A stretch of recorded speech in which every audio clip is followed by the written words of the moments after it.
Lan Wangji chose to express his feelings at the worst possible moment for both of them. He himself was stuck here, and Wei Wuxian was confused and helpless. But he felt that he could not let this night pass like this. In the past, they had experienced passionate, heart-stirring encounters, where every moment seemed intense and dramatic, driven by the sparks of desire. It felt like their entire relationship was encapsulated by these fervent exchanges. The collision of youthful bodies repeated over and over, seemingly representing all that their married life was, a total occupation of their bodies and minds. But if this were enough, why would Wei Ying misunderstand and escape him time and again? The fierce movement suddenly paused, and Wei Wuxian was gently lifted up and embraced against a deeply heaving chest. Water droplets fell from his body, the cold spring water once again settling into tranquility. Moments later, he was gently placed back onto the grass, now covered in white garments. As clarity gradually returned to Wei Wuxian's mind, he blinked in confusion, feeling the gentle warmth of breath near his ear. Lan Wangji kissed his way down from his earlobe. Lan Zhan, a pair of light-colored eyes rose from below, softly fixing on his gaze as if the night breeze had brought a gentle warmth. Wei Ying, I like you. With the simplicity of those words came soft, burning kisses. I love you. Looking solemnly and deeply into his eyes, he then gently kissed him. I am fond of you, kissing his slightly rising and falling chest and his stomach. I want you.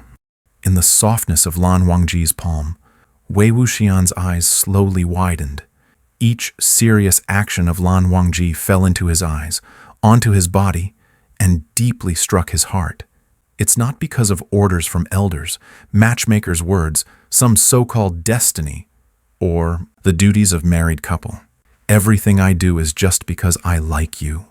Every word fell heavily, dispelling the lingering doubts in Wei Wuxian's heart. Lan Wangji's eyes flickered, his breath slightly quickened, as though he was unaccustomed to this blunt confession, unease floating at the corners of his eyes, waiting under Wei Wuxian's gaze.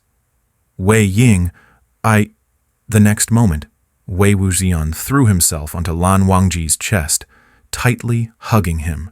Lan Zhan, I also like you, love you, am fond of you, and want you. Every day, every night, I want you. Until their breaths calmed, they put on their clothes and walked back, looking all proper and dignified. As they passed the two young guards by the spring, the boys were in a state of panic, their faces filled with indescribable expressions. They hurriedly gave respectful bows, their faces red like ripe apples, wishing they could cover their faces and flee, as if they were the ones doing something wrong, violating the rules of propriety. Their pitiful, aggrieved looks made Wei Wuxian's heart ache. He stopped, cleared his throat, and was about to offer some advice on married life. Lan Wangji quickly pulled him away. Wei Wuxian shook his hand unhappily. Lan Zhan, why are you pulling me? These two kids are just overly dramatic. Clearly they haven't experienced much. I was about to give them some guidance and maybe... Lan Wangji pondered briefly. Are you sure you won't lead them astray? Wei Wuxian chuckled. I've already led the purest and most obedient one astray, so a few more wouldn't make a difference.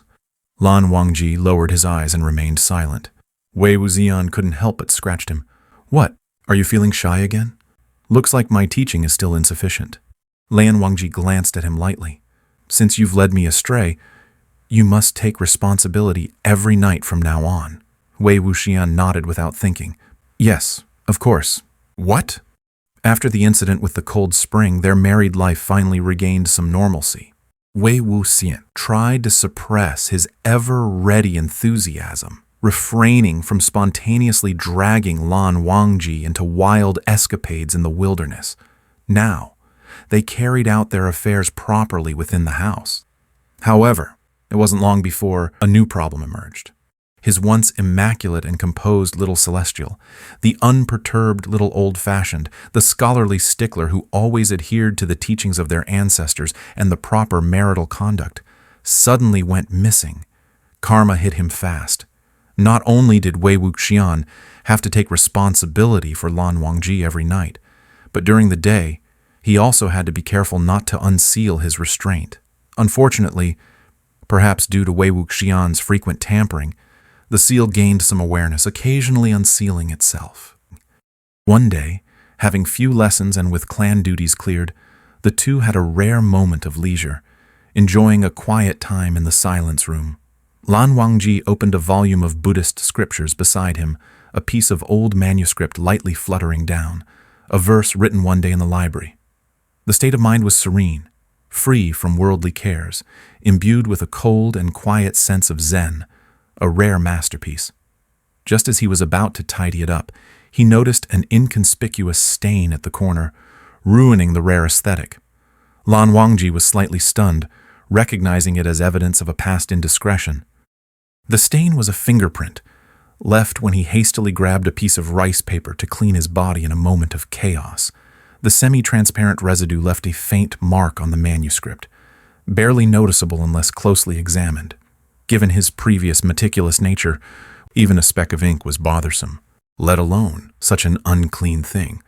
It certainly wouldn't be there if he hadn't been caught up in the moment. Lan Wangji's eyes slightly flickered, a subtle change in his gaze.